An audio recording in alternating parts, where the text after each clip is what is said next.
and it all worked beautifully. And the same thing happened on the second film where I had the big lightsaber duel with Mark.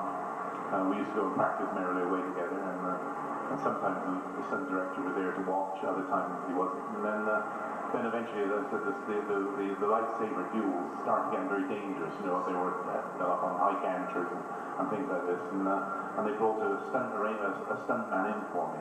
We all had stuntmen. The Emperor had a stuntman, Mark Hamill had a stuntman, I had a stuntman, and things like this. And so consequently, as I said, the stunt people came in and also started working together. So there was about six of us all working, trying to get the sequences right. But it all came off nicely. Yeah. Yes.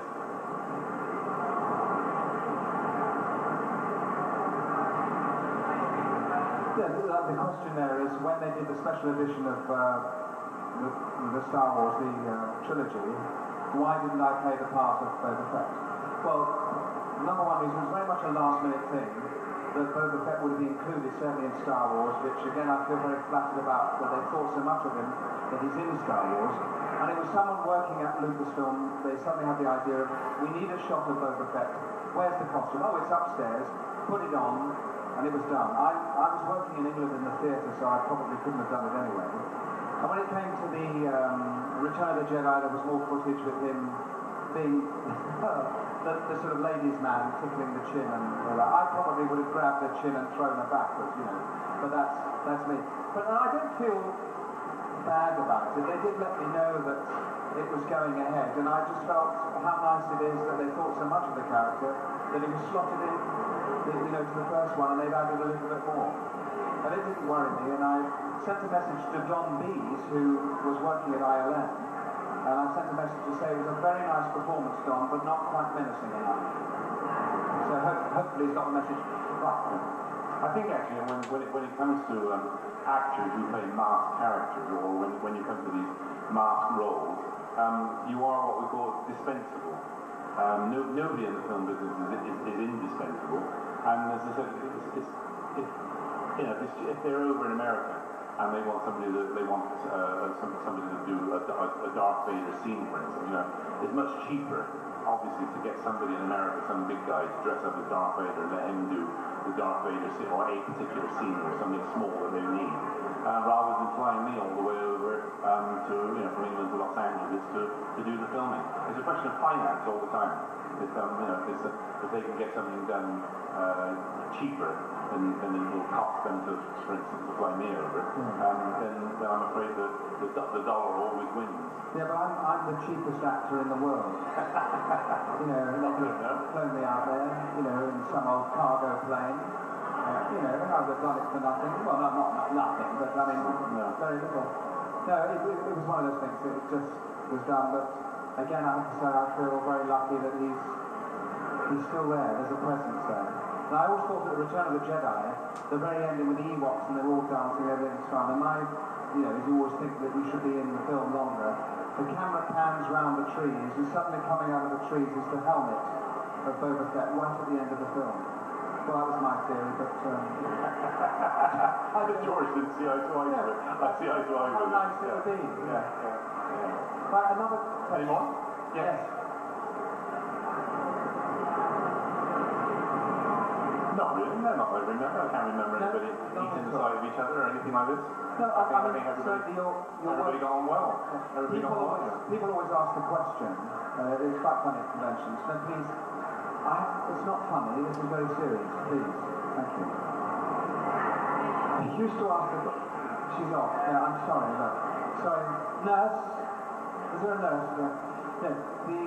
They say, why were all the British actors masked and all the American actors showing their face in the trilogy? And I said, well, it's the reason that the English actors were so ugly they didn't want to frighten the children. And I agree with that, I have to say. I mean, look.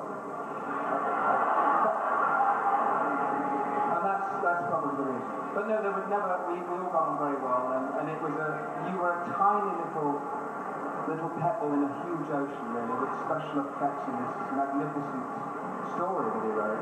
And really, you didn't have time to say, I can't wear this costume, it's too hot. No. You just and everybody got on very well indeed. I think the only sour relationship was between George Lucas and his lighting cameraman on the first one, Gil Taylor. They were always shouting and screaming at each other all the time. They both had different ideas as to what the scene should look like. But I think that was the only real bad relationship on the entire 3 movies. Yeah, but luckily they're now engaged. So I think things have quietened down since then. Yeah. Yes, we have 2 minutes, probably time for a couple more questions. Yes. Yeah.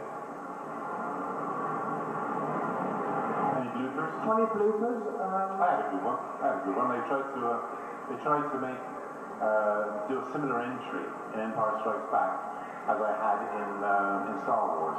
In other words, when the spaceships are all together and there's this big dramatic scene where the doors are blown open and Darth Vader comes in and preceded by all the stormtroopers and so on and so forth. And I tried to do the same thing in Empire. And what they did is they holed me up in an ice cave, and they put this is it's supposed to be in Norway, but it was all done in the studio in Great Britain. And they put me in this big ice cave, and they covered all the front of the ice cave up with polystyrene blocks, and then put the explosive charge in. Inside the ice cave, there was 2 stuntmen in front of me to take the blast, just in case there was any blast. And then there was me, and then there was like 6 or 8 stormtroopers behind me, and we were all going to make our big entrance into the movie. And so they put, as I said, this explosive charge, and they put too much in, and they practically blew the studio up. But the thing was, when we got the shout of action, there was smoke and debris and polystyrene everywhere. I couldn't see where we were going and what was happening. And so the first 2 stuntmen chased in, fell over all the debris that was on the floor, and I didn't know what had happened. And so I'm now ready to make my big entrance into the movie. And I start to walk, and then all of a sudden I'm doing this. And there's some idiot stormtroopers stood on my cape, you see. And so with that, the cape breaks at the neck, because it's a chain which holds it together, and it breaks at the neck. And I lurch forward and go in, and I fall over the 2 stuntmen which are on the floor. And then with that, and of course the stormtroopers behind me don't know what's going on.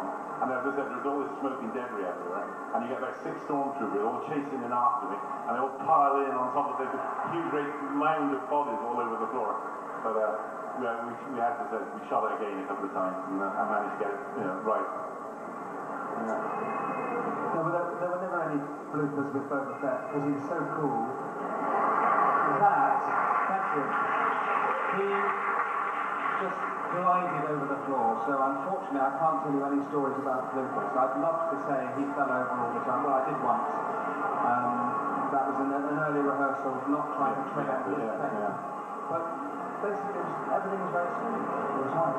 Anyway, listen, we better round it off there. Thanks very much for staying so late. The band are already coming. Thank you.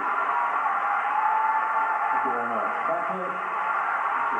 Thank you. Before we go, the band is going to start. Don't leave, because Mr. Prowse will sing the first number, and Dave's got a good voice. Oh, yeah. Before you go, would you all like to sing Star Wars theme with me? You know the Star Wars theme? You know the Star Wars music, don't you? All the dum-da-dum, da-da-dum-dum. You know one of those ones, right? Right. Would you all like to stand up? Alright, would you do that there for me? We're going to play it for us. I'll do the first one, we don't want the first bit.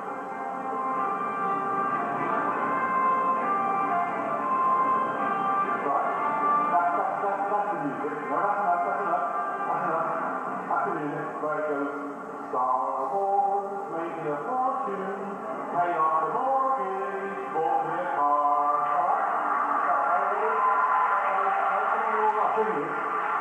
Right, ready? With me.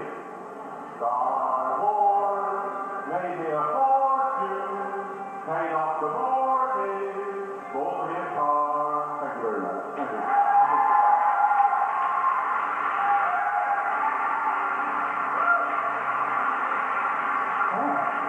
Thank you very much indeed, I can't sing that national anthem, because I don't know what point it is doing, but it certainly hasn't left here. Thank you very much indeed. As I said earlier, Mr. Anthony Daniels will be buying you a drink in the bar. It's at the bar. As you walk past him, you see Daniel bar.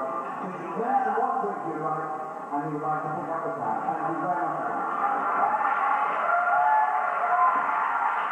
Ladies and gentlemen, David Prowse and Bullock.